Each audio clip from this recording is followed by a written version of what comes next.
Wote tunafahamu kwamba wilaya yetu iko mpakani. Tumejipanga vizuri pia kuhakikisha maeneo yote ya mpaka wetu wa nchi yetu yako salama, na hivyo hakutakuwa na uvunjifu wowote wa amani katika maeneo ya mpaka.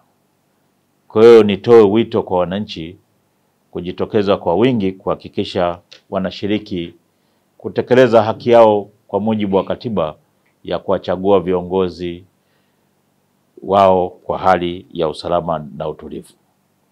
Lakini kama ambavyo maelekezo ya Tume Huru ya Uchaguzi yanavyosema kwamba wananchi wapige kura na kurejea katika makazi yao, katika maeneo yao.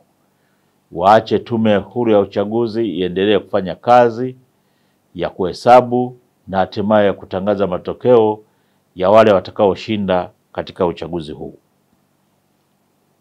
Ni imani yangu mimi pamoja na wajumbe wa kamati ya usalama, wananchi wataendelea kuwa watulivu katika kipindi chote hiki katika kuelekea tarehe 29, na hali kadhalika kwa tarehe 29 wananchi watajitokeza kwa hali ya usalama na utulivu kwenda kupiga kura na hatimaye kusubiri matokeo kwa amani na utulivu.